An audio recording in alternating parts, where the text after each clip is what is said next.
Another important piece to hitting good driver shots and to get the most distance you possibly can is making sure we have a nice, what's referred to as an angle of attack with our driver. So ideally we have our club, if this is my tee here and the golf ball on top of the tee, we want our club coming up through impact. We want to be sweeping this golf ball up and off the tee.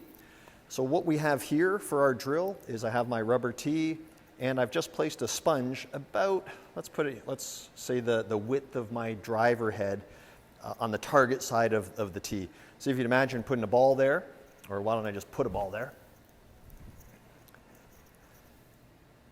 So it's a great way to practice. You could tee your golf ball up, put a sponge there just on the other side of it, and we should be able to hit some drivers now. So remember, as we're swinging the club, have this concept or have this idea of trying to swing up through impact. So I want my driver coming in nice and low here. I want to be sweeping the ball up and off this tee, and then my club should be missing that sponge as it comes through.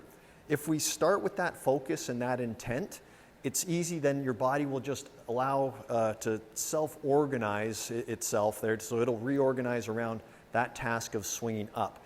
Too often when we get the driver in our hand, the first thing that's in our mind or what's top of mind is just hit this thing really hard or try to hit it really far. If you take your setup and you think more about what am I trying to do, I'm trying to sweep up and off this tee, a lot of things can fall into place. So you see I'm tilted back here, my belt buckle is ahead of my chin.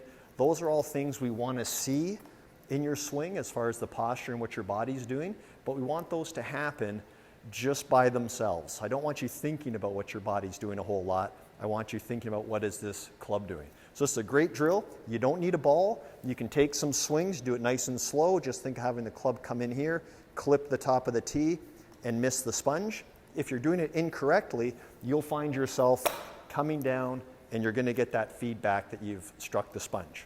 Okay, so swinging up through impact is an important concept to understand with the driver. With the irons, it's different, but with the driver, we want that club going up. We want to be sweeping the ball up and off the tee to give us our chance of hitting our longest shots.